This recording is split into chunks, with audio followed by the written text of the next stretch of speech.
22 February 2025 म्हणजे exactly 1 वर्षापूर्वी आम्ही निरंतरचा पहिला प्रयोग केला. ओके ओके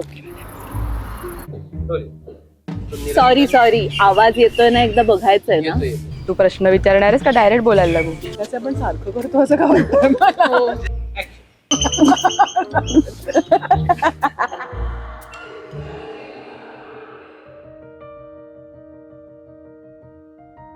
एक साधारण 2 वर्षांपूर्वी म्हणजेच फेब्रुवारी 2024ला आम्ही नेहमीप्रमाणे 4 जणी म्हणजे मी, रेवा, ईशा आणि अरुंधती कॉफी प्यायला बॅरोमीटरला गेलो होतो. आम्ही चौघींनी आमच्या गुरूंच्या कोरिओग्राफीजमध्ये जवळपास 5 वर्ष एकत्र डान्स केला होता. तर आम्हाला तेव्हा असा अनुभव आला की खूप वेळा ऑडियन्समधनं कोणीतरी येऊन सांगायचं की अगं तुमच्यातलं कोण आहे कळलंच नाही, आणि इतक्या सारख्या दिसता तुम्ही, कारण आमचा मेकअप इतका एकसारखा आहे, आमच्या उंच्या एकसारख्या आहेत, युनिफॉर्मिटी आहे ही एक खूप छान गोष्ट आहे, पण मग वैविध्य कसं दिसेल आमच्या चौघींमधलं. कुठेतरी असं वाटत होतं की ते मास्टर्सच्या वेळची जी सेल्फ कोरिओग्राफी केली तेव्हा असं वाटत होतं की काहीतरी अजून स्वतःचं काहीतरी एक तयार करावं, स्वतःचं कोरिओग्राफी असावी, स्वतःचा काहीतरी अजून एक विचार लोकांसमोर मांडता यावा. प्रोसेस सुरू करताना एक महत्वाचा चॅलेंज आमच्या समोर असा होता की प्रत्येकाची वेळ शोधून एक कॉमन वेळ काढून त्या प्रोडक्शनला देणं. सकाळचा वेळ 7 ते 8 आणि रात्री 8 ते 10 अशी आम्ही रिहर्सल करायचो किंवा कोरिओग्राफी करायचो. सगळ्यात पहिल्यांदा जेव्हा त्या माझ्याकडे आल्या की ताई आम्हाला असं असं काहीतरी नवीन करायचंय पण कळत नाहीये करायचंय काय, खरं म्हणजे त्यांच्या डोक्यामध्ये सगळ्याच आयडिया रेडी होत्या, फक्त माझं अप्रुव्हल पाहिजे होतं त्यांना. कथकचा जो शास्त्रीय वस्तुक्रम आहे, वंदना, ताल, अभिनय, त्याला न भेदता काहीतरी त्याच्यात एक सुसूत्रता ठेवायची. कथक हा शास्त्रीय नृत्य प्रकार आहे, त्यामुळे ज्यांना याबद्दलचा गंध नाहीये, जे सामान्य प्रेक्षक म्हणून एक गंमत म्हणून सुद्धा बघायला जे आलेले असतात, त्यांना निरंतर सारखी कॉन्सेप्ट पटकन लक्षात यावी या दृष्टीने एक सूत्रधार म्हणून माझं एक काम खूप महत्वाचं मला जाणवतं. तुम्ही जेव्हा डान्सर म्हणून स्वतःला प्रेझेंट करता पण बिहाइंड द सीन्स खूप वेगवेगळ्या गोष्टी चालू असतात की सगळे सत्कार नीट होत आहेत ना, स्वतःला जे बोलायचं ते एकदा आठवणं, कोरिओग्राफीचा विचार करणं. कथकची परंपरा अधिक समृद्ध व्हावी, श्रीमंत व्हावी, गौरवान्वित व्हावी, पुढल्या पिढ्यांपर्यंत कथकचा गौरव जावा म्हणून निरंतरची स्थापना केलेली आहे. नृत्यासाठी लिहायचं म्हणल्यावर ज्या नर्तकांसाठी आपण लिहितोय त्यांच्या डोक्यात ते व्हिज्युअलायझेशन म्हणजे पूर्ण कोरिओग्राफी मागचा विचार जेवढा स्पष्ट असेल तेही आवश्यक असतं. तर त्या मला निरंतरच्या टीमबरोबर काम करताना तो आनंद मला मिळाला. मी लेखन केलं आणि त्यानंतर चाली लावल्या. त्यानंतर मला असं एक वाटलं होतं की या चौघींबरोबर वेगळं बसून त्यांना माझ्या डोक्यात याचं सादरीकरण कसं व्हावं, याच्या ज्या संकल्पना होत्या, ज्या ब्रॉडलाईन्स होत्या, त्याविषयी बोलावं. पण नंतर माझ्या मनात असा विचार आला की नाही, मी या गोष्टीत इंटरफेअर केलं नाही पाहिजे.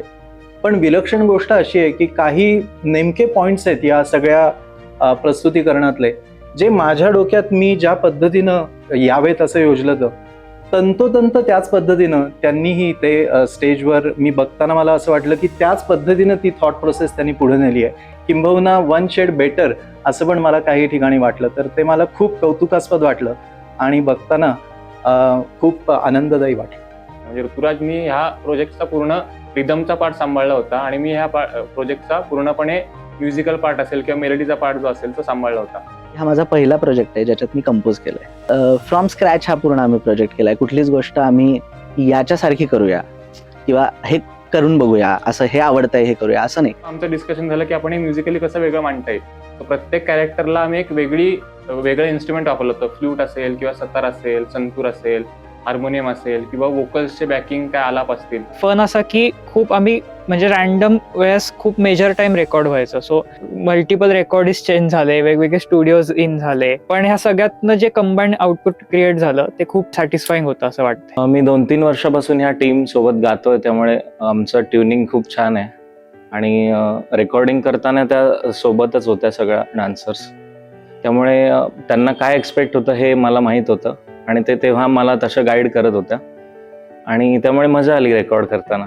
त्यानंतर एक खूप सुंदर आणि सगळ्यांना आवडेल असा रामायण हा विषय घेतला. त्यामध्ये रामायण मांडताना किंवा रामाचा संदर्भ मांडताना त्यामध्ये विविध संदर्भ त्यांनी आणले होते. आम्ही रामायण स्पेसिफिकली जेव्हा कोरिओग्राफ केलं तेव्हा प्रत्येकीला खूप वेगवेगळी कॅरेक्टर्स होती निभवायला आणि तेव्हा एक मला वाटतं की तो इंडिव्हिज्युअल ग्रोथला ती एक खूप छान संधी मिळाली आम्हाला.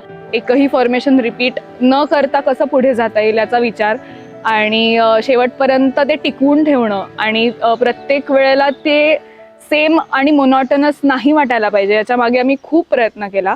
सो रिहर्सल्स बघून झाल्यावर एक साधारण आयडिया येते या डान्सच्या पार्टसाठी काय काय लाईट्स करावे. रामायणामध्ये जेव्हा मंथराची एंट्री असते त्या मंथरेला एक वेगळा रंग आम्ही ठरवला आहे. मग त्याच्यानंतर कैकेयीची एंट्री असते सो तेव्हा एक परत कैकेयीचा वेगळा आम्ही कलर निवडला आहे. आणि जेव्हा कैकेयी सेंटर स्टेज येते आणि मंथरा तिच्या आजूबाजूला असते तेव्हा ते मिक्स कसे होतात रंग हे खूप महत्त्वाचं आहे आणि हे त्याच्यातनं मी हे लोकांपर्यंत पोचवायचा प्रयत्न केला आहे. मला असं वाटतं की जे मागे म्हणजे स्पेसिफिकली रामायणाच्या वेळेला आम्ही कॅरेक्टर्स खूप प्रिसाइजली डिवाइड केलेली आहेत आणि त्याच्या एंट्री एक्झिट्स आम्ही कोरिओग्राफीला काय छान दिसेल त्या दृष्टीने बसवलं. त्यामुळे रामायणाच्या वेळेला कॅरेक्टर घेऊन विंगमधनं एक्झिट घेणं आणि ते सोडून परत एका बाजूने पळत एंट्री घेणं आणि इतका केऑस चाललेला असतो मागे Behind the फक्त scenes. पळत असतो सरक माझी एंट्री आधी आहे, सरक मला तुझ्या नंतर जायचंय वगैरे. हे जे काही मागचं जर काही सेपरेट शूट केलं तर ते एक वेगळा एंटरटेनिंग भाग होऊ शकतो नक्की असं मला रामायणाच्या बाबतीत वाटतं. या सगळ्या प्रोडक्शनचा बेस हा फ्रेंडशिपच आहे. आम्ही चौघी जणी इतक्या लाईक माइंडेड आहोत की आम्हाला I think it just went easy. या गेल्या वर्षात आम्ही त्याचे 9 प्रयोग केले आणि यापुढेही भरपूर करायची इच्छा आहेच आहे. या 22 तारखेला निरंतरला 1 वर्ष पूर्ण होतंय आणि याबद्दल मी माझ्या रेवा, निशिगंधा, अरुंधती आणि ईशा या 4 विद्यार्थिनींचं खूप खूप अभिनंदन करते आणि त्यांना शुभाशीर्वाद देते की निरंतर म्हणजे जे अविनाशी आहे, काळावर मात करून उरतं ते चिरंतन, अविनाशी आणि खऱ्या अर्थानं निरंतर आहे.